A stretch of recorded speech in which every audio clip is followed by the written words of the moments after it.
राम सभी को। कैसे हैं आप सभी? उम्मीद करता हूं आप सभी बहुत अच्छे होंगे और बहुत अच्छे से आप तैयारी कर रहे होंगे।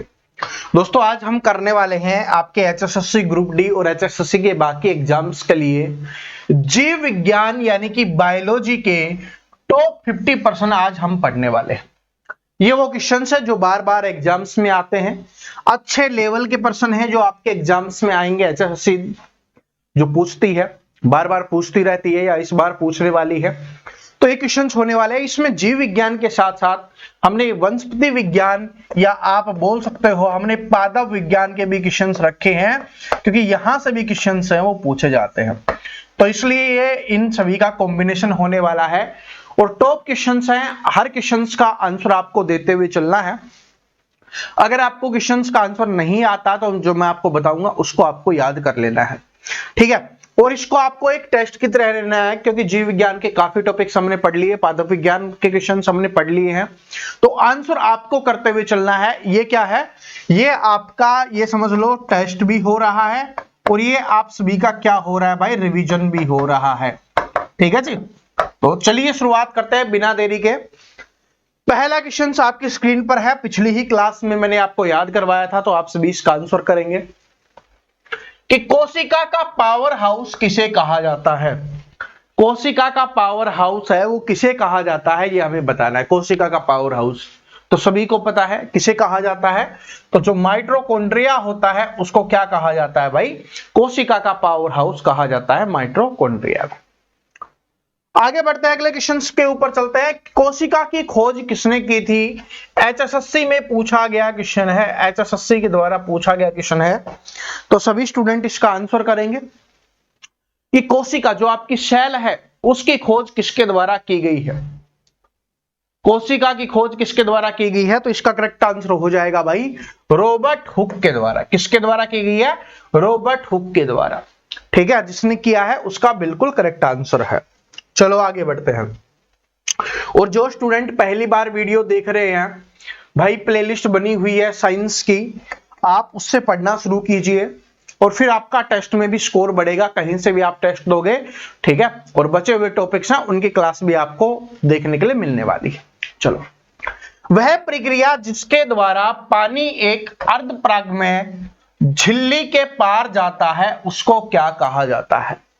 इंग्लिश वाला जो स्टूडेंट है वो इंग्लिश में पढ़ सकते हैं, हिंदी वाले स्टूडेंट हिंदी में पढ़ सकते हैं, और इसका आंसर आप सभी को करना है। ये भी इंपॉर्टेंट क्वेश्चन है भाई, इंपॉर्टेंट, ठीक है। वह प्रक्रिया जिसके द्वारा पानी एक अर्धपरागमय झिल्ली के पार जाता है उसको क्या कहा जाता है, बताइए। तो उसको कहा जाता है भाई प्रासरण कहा जाता है। क्या कहा जाता है उसको? प्रासरण कहा जाता है। क्वेश्चन नंबर 4 के ऊपर चलते हैं। अभी शुरुआत में हमने पादप विज्ञान के क्वेश्चंस रखे हैं, ठीक है। पादप विज्ञान के क्वेश्चंस ज्यादा आपको देखने के लिए मिलने वाले हैं। प्रोटीन संश्लेषण के लिए कौन सा कोशिका अंग उत्तरदायी है? सबसे पहले पादप विज्ञान वाले, फिर आपके जीव विज्ञान वाले क्वेश्चन है। बताइए, प्रोटीन संश्लेषण के लिए कौन सा कोशिका अंग होता है जो उत्तरदायी होता है, ये आपको बताना है। बताइए भाई, बताइए। सभी स्टूडेंट इसका आंसर करेंगे, सभी को आंसर करना है। तो इसका करेक्ट आंसर क्या हो जाएगा? ये क्वेश्चंस मैंने याद करवाया हुआ है, अगर आपने पढ़ा होगा तो आपको पता होगा। तो क्या हो जाएगा? राइबोसोम हो जाएगा। अगर आप क्लासेस नहीं देखते तो यहां पर भी स्कोर नहीं होगा और आपके एग्जाम में भी स्कोर नहीं होगा। अगर आपने क्लासेस पढ़ी होंगी पूरी की पूरी, मैंने आपको पढ़ाया हुआ है, पादप विज्ञान की स्पेशल क्लास करवाई है, ठीक है। तो कीजिए, अब इस क्वेश्चन को कीजिए कि प्रोकैरियोटिक शब्द उन कोशिका को संदर्भित करता है जिनमें क्या होता है। जो प्रोकैरियोटिक शब्द है वो किसके संदर्भ में है आपको बताना है, इनमें से किससे संबंधित है ये आपको बताना है। बताओ, बताइए। सभी स्टूडेंट आंसर करेंगे, सभी स्टूडेंट आंसर करेंगे भाई। तो आंसर आ गया होगा अभी सभी का आपका कि जो प्रोकैरियोटिक शब्द है उन कोशिकाओं को संदर्भित करता है जिनके अंदर वास्तविक केंद्र का क्या होता है, अभाव होता है, यानी कि जिनके अंदर वास्तविक केंद्र नहीं होता, ठीक है जी। क्वेश्चन नंबर 6 के ऊपर चलते हैं कि पौधे में प्रकाश संश्लेषण के लिए उत्तरदायी वर्णक कौन सा होता है। इंपॉर्टेंट क्वेश्चंस एचएसएससी में पूछा गया, ठीक है, और HSSC का फेवरेट क्वेश्चन है। आप सभी स्टूडेंट अब इसका आंसर करेंगे। आंसर कीजिए कि पौधे में प्रकाश संश्लेषण के लिए उत्तरदायी वर्णक कौन सा हो जाएगा इन चारों में से। अगर थोड़ा सा भी पढ़ा होगा, याद भी नहीं किया होगा, देखा भी होगा, तो भी आप इसका आंसर कर दोगे। ठीक है, वीडियो अगर आपने देखा भी होगा, थोड़ी मेहनत भी अगर आपने नहीं की होगी, तो भी इसका आंसर कर दोगे, क्योंकि आप सभी को पता है उस समय हमने सिर्फ क्लोरोफिल के बारे में बात की थी। तो क्या हो जाएगा कि पौधे में प्रकाश संश्लेषण के लिए जो उत्तरदायी वर्णक होता है वो कौन सा हो जाएगा? क्लोरोफिल हो जाएगा। क्या हो जाएगा? क्लोरोफिल हो जाएगा। आगे बढ़ते हैं कि पौधों में वाष्पोत्सर्जन किसके माध्यम से होता है? इससे संबंधित क्वेश्चंस देखो हर बार है, वो लैंग्वेज चेंज होती रहती है थोड़ी थोड़ी।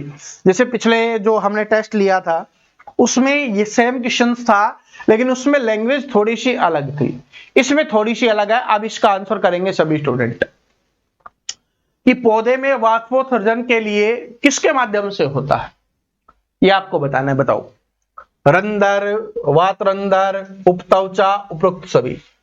तो मैंने आपको एक बात समझाई थी, अगर ऐसे क्वेश्चंस आए और आपको याद ही ना हो या समझ में नहीं आ रहा हो, दो चार में कंफ्यूजन हो और वहां पर उपरोक्त सभी लिखा हुआ है, तो इसका मतलब वही आपका आंसर हो जाएगा HSSC में। ये ट्रिक आपको याद रख लेना है, ये तुक्के मारने वाली ट्रिक होती है, लेकिन भाई ये आपको पता है। ठीक है, रंध्र हो गया, वातरंध्र हो गया, इन दो के तो बारे में पता था। जब दो है तो तीसरा अपने आप ही होगा, क्योंकि एक आंसर हो नहीं सकता। अगर दो आंसर दिख रहे हैं तो इसका मतलब उपयुक्त सभी ही होगा। ऐसे भी ठीक है, एग्जाम में ऐसा नहीं होगा सब कुछ पढ़ा हुआ आएगा, इस बात को नोट कर लेना। थोड़ी सी आपकी समझ काम में आपको लेनी है और उसका आंसर आपको करना है फिर। ठीक है, जितना आपने आपको समझदार बनाकर इस्तेमाल करोगे, एग्जाम को सोल्व करोगे, तो उतना ही आपके लिए बहुत अच्छा रहेगा। देखो अभी आप थोड़ा थोड़ा पढ़ रहे हो तो कोई समस्या आपको नहीं आएगी, लेकिन बाद में जब एकदम से एग्जाम डेट आ जाएगी, ऑनलाइन फॉर्म आ जाएंगे, फिर आपको एकदम से पढ़ना पड़ेगा, तब आपके सामने बहुत ज्यादा समस्याएं आएंगी। इस बात को नोट कर लेना। तो थोड़ा थोड़ा पढ़ते रहो, कंटिन्यू पढ़ते रहो, जिससे जो याद है वो आपका रिवीजन होता रहेगा, वरना उसको भूल जाओगे अगर छोड़ दोगे तो। ठीक है जी। प्रकाश की प्रतिक्रिया में पादप अंगों की गति क्या कहलाती है? बताओ, प्रकाश की प्रतिक्रिया में पादप अंगों की गति क्या कहलाती है? बताइए क्या हो जाएगा इसका आंसर? तो क्या कहलाती है, उसको क्या कहा जाएगा? तो उसको कहा जाएगा प्रकाश अनुवर्तन। क्या कहा जाएगा भाई? उसको प्रकाश अनुवर्तन कहा जाएगा। क्या कहा जाएगा? प्रकाश अनुवर्तन। ठीक है, क्या हो जाएगा? प्रकाश अनुवर्तन। और वैसे भी अगर आपको इसका आंसर नहीं पता तो यहां पर देखो प्रकाश की बात हो रही है, किसी और में क्या प्रकाश दिखाई दे रहा है, क्या प्रकाश से संबंधित है, नहीं है, तो यही आपका आंसर हो जाएगा इस तरीके से। ठीक है, थोड़ा सा इस्तेमाल कर लिया करो भेजे को। ऊपर वाले ने हमें भेजा है ना, तो इस भेजे में भेजे को भेजा है और उसका इस्तेमाल हमें करना होता है। ठीक है, ऐसे ही नहीं रखे रखे इसको खराब मत होने दो, बहुत कीमती चीज है ये। चलो, कौन सा पादप हार्मोन कोशिका दीर्घीकरण को बढ़ावा देता है? बताओ। ये क्वेश्चंस इंपॉर्टेंट है, और जब मैंने पादप विज्ञान पढ़ाया था तब भी आपको ये बताया था कि ये क्वेश्चंस आएगा, इंपॉर्टेंट क्वेश्चन है। तो कौन सा पादप हार्मोन कोशिका दीर्घीकरण को बढ़ावा देता है? कौन सा? बताओ, बहुत इंपॉर्टेंट है, इसके बारे में मैंने आपको समझाया भी था। तो ये कौन सा हो जाएगा? ऑक्सीन हो जाएगा। कौन सा हो जाएगा भाई? ऑक्सीन हो जाएगा। ठीक है, ऑक्सीन हो जाएगा आपका। आगे बढ़ते हैं कि पत्तियों के किनारे से बूंदों के रूप में पानी की हानि की प्रतिक्रिया को क्या कहा जाता है? बताओ, पत्तियों के किनारे से बूंदों के रूप में पानी की हानि की प्रतिक्रिया क्या कहलाती है? लैंग्वेज का खेल है, और HSSC है ना, हमेशा लैंग्वेज में ही स्टूडेंट को फंसाती है। ठीक है, जिस तरीके से क्वेश्चन पूछा जा रहा है वही हमारा HSSC की खासियत है। ठीक है, बाकी जो बुक्स में रटे रटाए क्वेश्चंस नहीं मिलेंगे आपको HSSC में। HSSC में जो समझ के थोड़ा सा दिमाग का इस्तेमाल करके करोगे तब आप आराम से कर ले जाओगे। बताओ, पत्तियों के किनारे से बूंदों के रूप में पानी की हानि की प्रतिक्रिया को क्या कहा जाएगा? बताओ क्या कहा जाएगा? आंसर करेंगे सभी स्टूडेंट, बहुत इंपॉर्टेंट क्वेश्चन है, तो आंसर हर एक स्टूडेंट कमेंट में करके बताएगा और इस क्वेश्चन का आंसर मैं आपको लास्ट में बता दूंगा। बहुत इंपॉर्टेंट क्वेश्चन है, बहुत इंपॉर्टेंट क्वेश्चन। आगे बढ़ते हैं, कौन सा नंबर का है? हाँ 10वां। चलो लास्ट में बता दूंगा, आंसर आ गया तो इसका मतलब आप अच्छे से मेहनत कर रहे हो। चलो, मानव शरीर की सबसे बड़ी ग्रंथि कौन सी होती है? अब आपके आने लग गए हैं भाई, अब आपके बायोलॉजी वाले क्वेश्चंस हैं वो स्टार्ट होने लग गए हैं, ठीक है। तो बताओ, मानव शरीर की सबसे बड़ी ग्रंथि कौन सी होती है? मानव शरीर की सबसे बड़ी ग्रंथि बहुत बार एग्जाम्स में पूछा गया क्वेश्चन है। तो मानव शरीर की जो सबसे बड़ी ग्रंथि होती है वो आपका लीवर होता है। वो क्या हो जाएगा? आपका यकृत हो जाएगा। क्या हो जाएगा भाई? लीवर, यकृत हो जाएगा। आगे बढ़ते हैं कि रक्त का कौन सा घटक संक्रमण से लड़ने के लिए उत्तरदायी होता है? पिछली क्लास में ये क्वेश्चन आया नहीं था, लेकिन मैंने आपको याद करवा दिया था, दोबारा से रिवीजन करवा दिया था। वैसे रक्त वाले चैप्टर में हम इसको पढ़ चुके हैं, ठीक है, लेकिन अभी सभी आंसर करेंगे क्योंकि पिछली वीडियो में भी मैंने आप सभी को याद करवाया था कि रक्त का कौन सा गठन संक्रमण से लड़ने के लिए उत्तरदायी होता है, बताओ। तो मैंने आपको समझाया था ना कि हमें रोगों से बचाता है, रोगों से लड़ता है। वो क्या होता है? WBC होती हैं, हमारी व्हाइट ब्लड सेल होती हैं, श्वेत रक्त कणिकाएं होती हैं, ठीक है, श्वेत रक्त कणिकाएं जो सफेद होती हैं वो। तो व्हाइट ब्लड सेल क्या हो जाएगा? इसका करेक्ट आंसर हो जाएगा, ये रोगों से लड़ने का काम करता है। क्या करता है? रोगों से लड़ने का काम करता है। मानव फेफड़ों में गैसीय विनियम का स्थान क्या है? मानव फेफड़ों में गैस विनियम का स्थान आपको बताना है। गैस विनियम का स्थान, ये क्वेश्चंस भी करवाया है भाई, ठीक है, ये क्वेश्चंस भी करवाया। मानव शरीर आपको पढ़ाया था उस समय, ये क्वेश्चंस करवाया था। तो आंसर करेंगे सभी स्टूडेंट। मानव फेफड़ों में गैस विनियम का स्थान आपको बताना है। गैस विनियम का स्थान बताइए। तो गैस विनियम का स्थान क्या होगा? वायु कोशिकाएं हो जाएंगी, ठीक है। अगर श्वास की बात करता तो श्वास नली हो जाता आपका, ठीक है। मानव मस्तिष्क का कौन सा भाग संतुलन और मुद्रा बनाए रखने के लिए जिम्मेवार होता है? ये इंपॉर्टेंट क्वेश्चन है आपके HSSC के लिए। वैसे तो सारे क्वेश्चन हमने इंपॉर्टेंट लिए हैं, लेकिन उनमें से भी ये इंपॉर्टेंट है कि मानव मस्तिष्क का कौन सा भाग संतुलन और मुद्रा बनाए रखने के लिए जिम्मेवार होता है, बताओ। हमारे पूरे शरीर को संतुलन बना के रखता है भाई, कि किस तरीके से काम करना है, क्या काम करना है, सब कुछ यही करता है, बताओ। उसको क्या कहा जाता है? दोनों दो स्टार्टिंग के दो ऑप्शंस में ही देखो, ये तो मैंने काट दिए हैं, इन दोनों में से ही होगा, ऑप्शन नंबर ए और ऑप्शन नंबर बी में से ही होगा। अब आंसर कीजिए, आंसर कीजिए भाई, आंसर कीजिए। तो क्या हो जाएगा? उसको क्या कहा जाता है? उसको कहा जाता है सेरेबेलम या अनुमस्तिष्क बोल दे। क्या कहा जाएगा? सेरेबेलम। क्या? सेरेबेलम। चलो, जो सोचने समझने संतुलन बनाए रखने का काम करता है। लार में मौजूद एंजाइम जो स्टार्च को तोड़ता है वह क्या होता है, बताओ। इंपॉर्टेंट क्वेश्चन है, ये भी मैंने आपको याद करवाया हुआ है। तो लार में मौजूद एंजाइम जो स्टार्च को तोड़ता है उसको क्या कहा जाता है? स्टार्च को तोड़ने का काम कौन सा एंजाइम करता है? डायरेक्टली ये समझो क्वेश्चंस को, उस एंजाइम का नाम बताना है। तो क्या हो जाएगा? एमाइलेज हो जाएगा। कौन सा हो जाएगा भाई? एमाइलेज नाम का जो एंजाइम होता है वो स्टार्च को तोड़ने का काम करता है, ठीक है। और आजकल स्टार्च में सबसे ज्यादा पॉपुलर क्या हो रहा है भाई? जो हम खाते हैं ना, हाँ, व्रत में, साबूदाना, ठीक है। साबूदाना बहुत ज्यादा चर्चा में है, तो याद कर लेना, साबूदाना में सबसे अधिक मात्रा में स्टार्च पाया जाता है क्योंकि वो प्योर स्टार्च का बना हुआ होता है, ठीक है। इसलिए व्रत में इसका कम इस्तेमाल करना, ठीक है, व्रत में कम इस्तेमाल करना, क्योंकि भूखे रहने के बाद ज्यादा स्टार्च खाने से दिक्कत हो जाती है। और आपने ऐसे भी सुना होगा, जैसे आलू को काटकर पानी में धोते हैं, ठीक है, जब भी चिप्स बनाए जाते हैं उसके या फ्रेंच फ्राइज वगैरह बनाए जाते हैं तो क्यों धोते हैं? ताकि उसका स्टार्च निकल जाए, ठीक है। तो ये बात समझ जाना। किडनी की कार्यात्मक इकाई है, किडनी की कार्यात्मक इकाई क्या होती है? किडनी की कार्यात्मक इकाई क्या हो जाएगी, बताओ भाई, बताओ क्या हो जाएगी? तो क्या हो जाएगा? नेफ्रॉन हो जाएगा। क्या हो जाएगा? नेफ्रॉन हो जाएगा। इंसुलिन हार्मोन किसके द्वारा स्रावित होता है? इंसुलिन हार्मोन इंपॉर्टेंट क्वेश्चन है। इंसुलिन हार्मोन किसके द्वारा स्रावित होता है? तो सभी का आंसर आ गया होगा, किसके द्वारा? पैनक्रियाज या अग्नाशय के द्वारा क्या होता है भाई? स्रावित होता है, पैनक्रियाज या अग्नाशय के द्वारा। आगे बढ़ते हैं कि सूर्य के प्रकाश के संपर्क में आने पर मानव शरीर में कौन सा विटामिन होता है? ये तो हमने कल ही पढ़ा था, तो विटामिन डी हो जाएगा। कौन सा हो जाएगा? विटामिन डी हो जाएगा।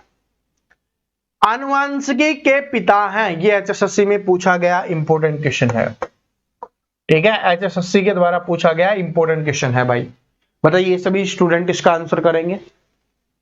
आनुवंशिकी के पिता किसे कहा जाता है?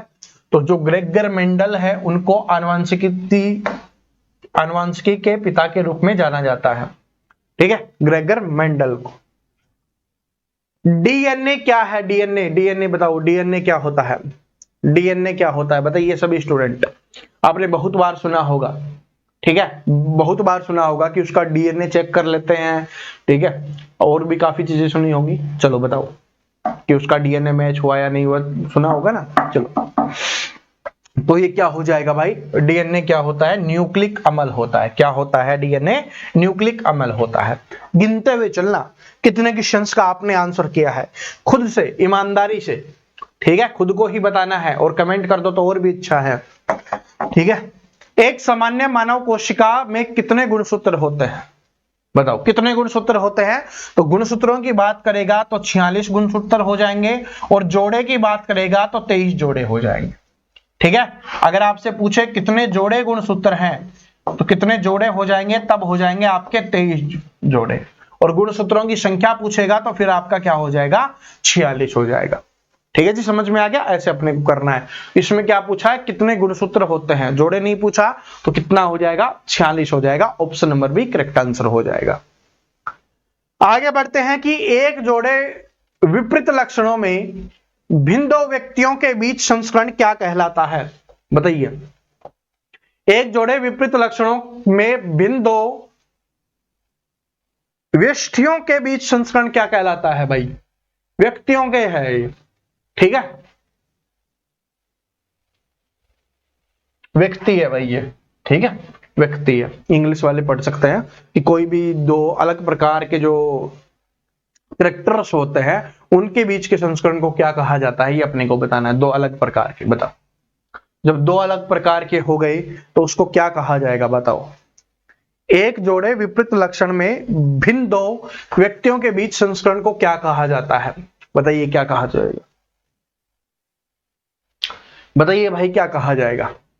तो इसको क्या कहा जाएगा? मोनोहाइब्रिड क्रॉस कहा जाएगा। क्या कहा जाएगा? मोनोहाइब्रिड क्रॉस कहा जाएगा। ठीक है, मोनोहाइब्रिड क्रॉस। कंफ्यूजन नहीं होना है इसमें। ठीक है, प्राकृतिक चयन का सिद्धांत किसने प्रस्तावित किया था? इंपॉर्टेंट क्वेश्चन है। क्या है भाई? इंपॉर्टेंट क्वेश्चन है। प्राकृतिक चयन का सिद्धांत किसने प्रस्तावित किया था? बताइए, आंसर कीजिए सभी स्टूडेंट। प्राकृतिक चयन का सिद्धांत किसने प्रस्तावित किया था? बताओ, बताइए सभी स्टूडेंट इसका आंसर करेंगे। सभी के सभी इसका आंसर करेंगे।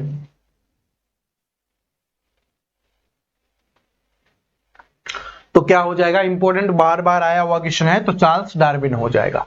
क्या हो जाएगा भाई? चार्ल्स डार्विन हो जाएगा। मानव शिशु का लिंग किसके द्वारा दिए गए गुणसूत्र द्वारा निर्धारित होता है? बताओ। मानव शिशु का लिंग किसके द्वारा दिए गए गुणसूत्र द्वारा निर्धारित होता है? जैसे कि क्या होता है, आपने देखा होगा आज के समय में ये तो कम होने लग गया, और अपने हरियाणा में तो पहले बहुत ज्यादा होता था कि औरतों को बोला जाता था कि तेरी वजह से लड़का हो गया, तेरी वजह से लड़की हो गई। लड़के के लिए तो कोई नहीं बोलता था, लड़कियों के लिए बोला जाता था कि तेरी वजह से लड़कियां हुई है।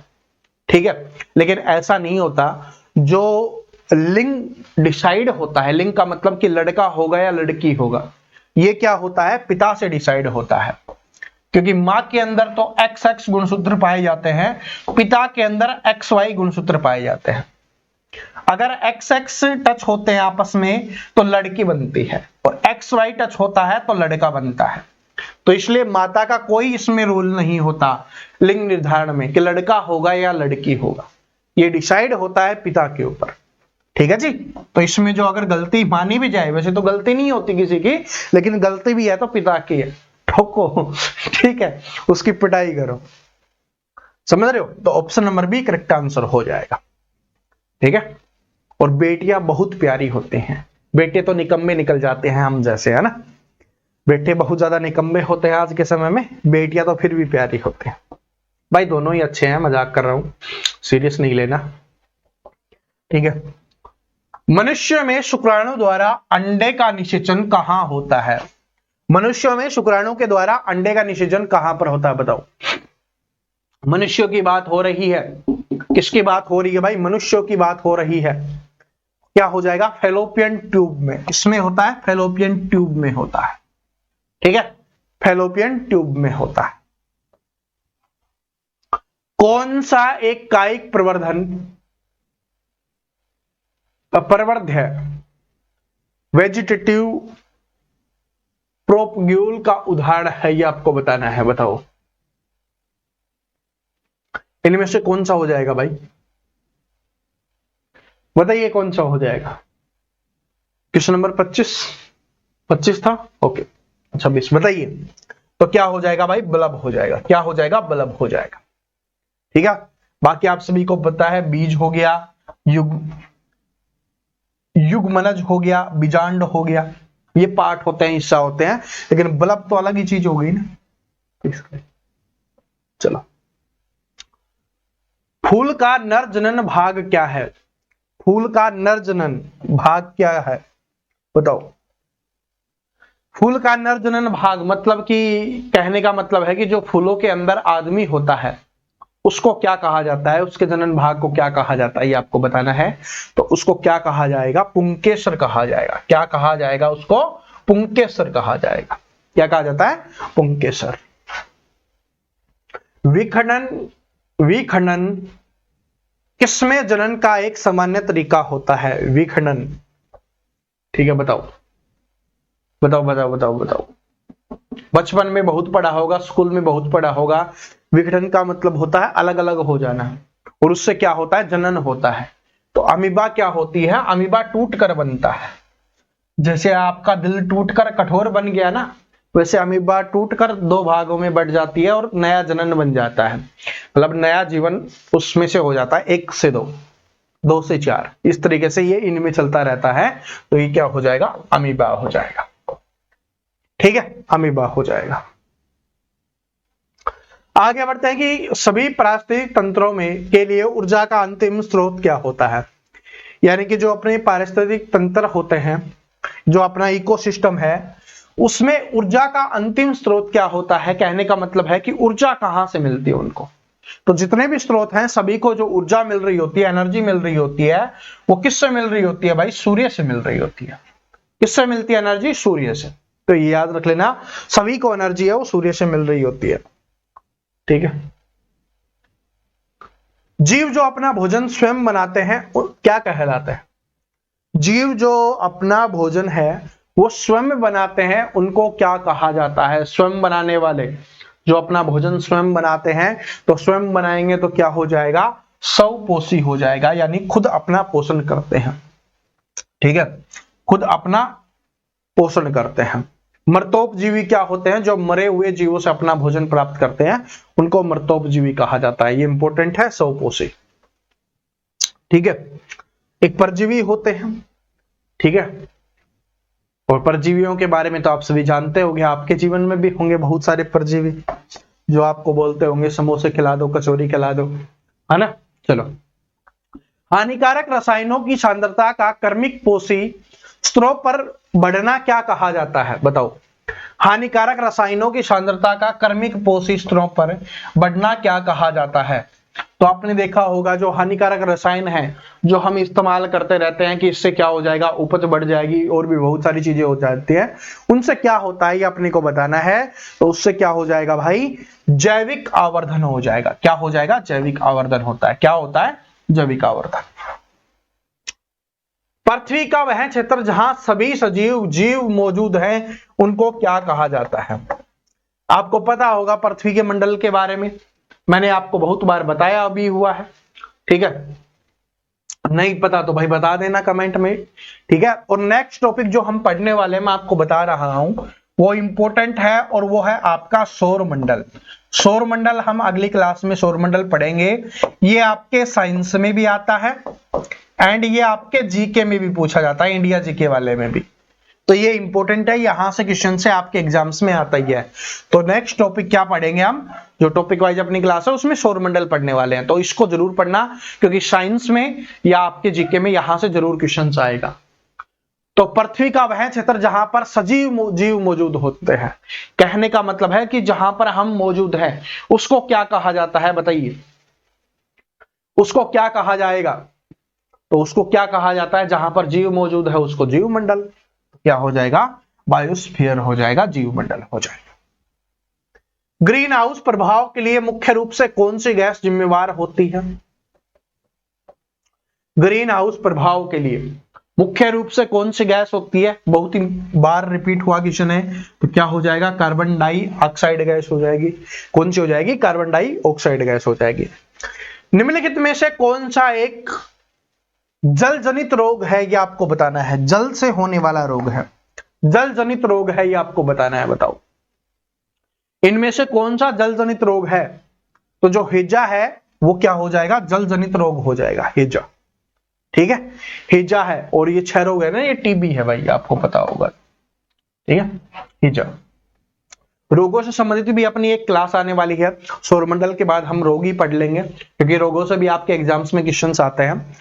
तो क्या हो जाएगा, यहां पर जल से होने वाला रोग क्या हो जाएगा, आपका हैजा हो जाएगा। डेंगू बुखार किसके कारण होता है, डेंगू बुखार। पिछली वीडियो में मैंने डेंगू बुखार के बारे में भी बात की थी, ठीक है, लेकिन उसमें हमने मच्छर के बारे में बात किया था।